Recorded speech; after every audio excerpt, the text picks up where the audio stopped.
Kalau tidak kerana bintang, tak akan bulan kelihatan tinggi. Kalau tidak kerana pidato, tak akan saya berdiri di sini. Bismillahirrahmanirrahim. Assalamualaikum warahmatullahi wabarakatuh. Yang saya hormati Tuan Pengerusi Majlis, barisan panel penghakiman penuh berkarisma, penjaga masa yang setia dengan jam berandiknya, guru-guru seterusnya, rakan-rakan yang celi akal minda dan penerus wadah tonggak negara. Bahasa Melayu, citra bangsa berdaulat. Itulah tajuk pidato yang bakal saya kupas satu persatu pada hari ini. Bahasa sangat luas pengertiannya. Bahasa tidak hanya merujuk kepada satu sistem linguistik semata-mata, tetapi bahasa juga citra budaya bangsa Malaysia dan fungsi bahasa itu sendiri sebagai alat perhubungan sosial dalam masyarakat. Menurut Pendeta Bahasa Za'bah, bahasa merupakan citra masyarakat, budaya, akal budi, jiwa atau roh sesuatu bangsa. Keintelektualan dan tamadun bangsa membuktikan peranan terbesar bahasa sesuatu bangsa. Melalui bahasa, orang dapat mengenal sesuatu bangsa atau petunjuk kepada sesuatu kebudayaan. Sebagai warga Malaysia, kita seharusnya menghayati dan menghargai bahasa kebangsaan sebagai jiwa bangsa kita dan citra jati diri kita. Sesungguhnya, jiwa sesuatu bangsa itu dapat dilihat pada bahasanya. Pada bahasa itulah tergambar etos atau semangat kita sebagai satu bangsa dalam satu lingkungan tanah air yang dipunyai secara bersama. Sidang hadirin yang saya hormati, bicara saya yang pertama. Bahasa Melayu merupakan wasilah terpenting dalam menyatukan bangsa Malaysia. Sesungguhnya, apa yang termaktub dalam perkara 152 yang menyediakan peruntukan-peruntukan yang berkaitan dengan bahasa Melayu sebagai bahasa kebangsaan. Bahasa Melayu diangkat sebagai bahasa rasmi kebangsaan dalam Perlembagaan Persekutuan Tanah Melayu yang Merdeka. Bahasa Melayu bukan lagi menjadi milik tunggal pribumi Melayu. Malah, bahasa Melayu menjadi milik bersama seluruh warga negara Persekutuan Tanah Melayu.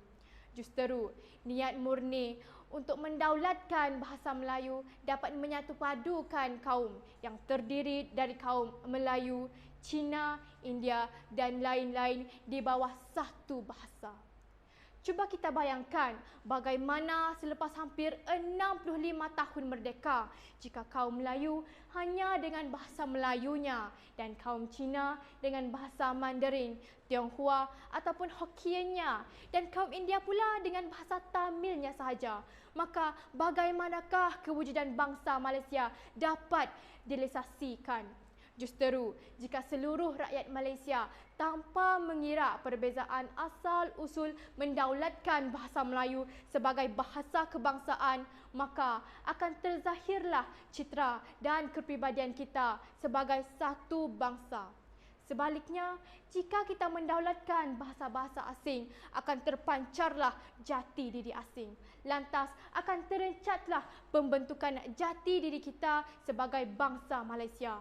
Ayuh, marilah kita berbahasa Melayu sebagai bahasa kebangsaan.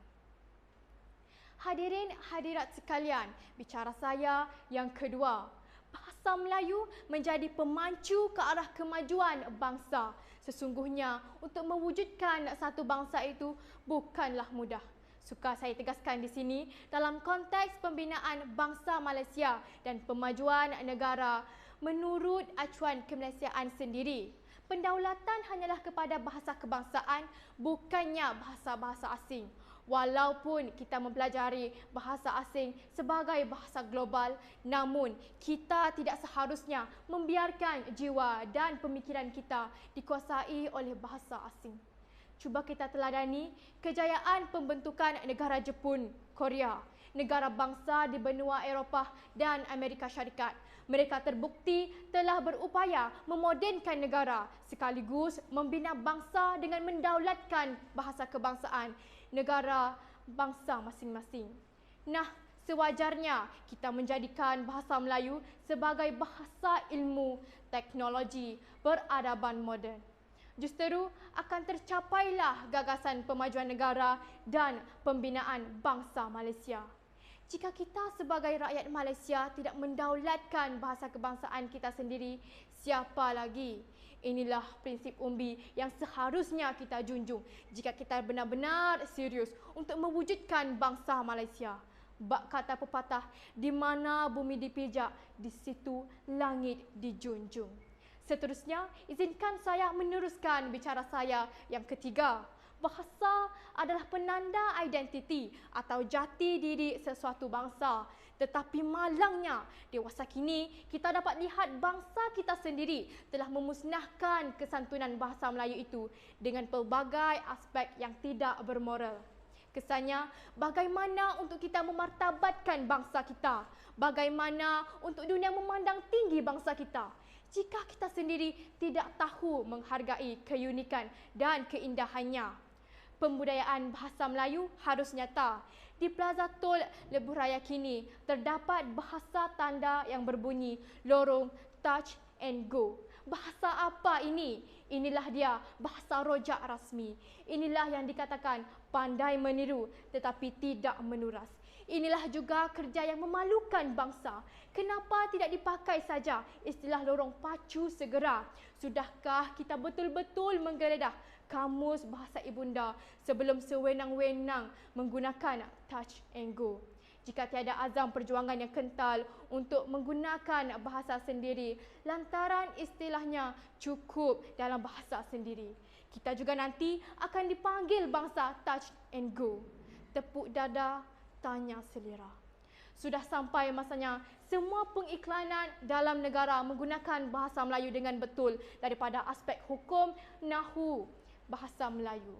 Penggunaan bahasa Melayu yang diselangi perkataan dan nilai bahasa asing secara melulu tidak akan membawa kita ke mana-mana.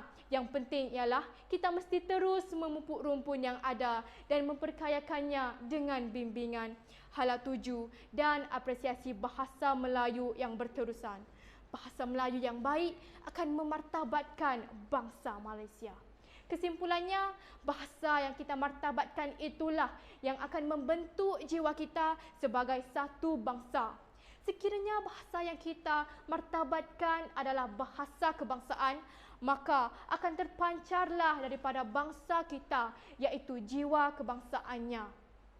Jika kita sentiasa memandang tinggi kepada bahasa kebangsaan kita, bersinarlah jiwa kebangsaan kita dan berjayalah pembentukan jati diri kita sebagai bangsa yang bermaruah.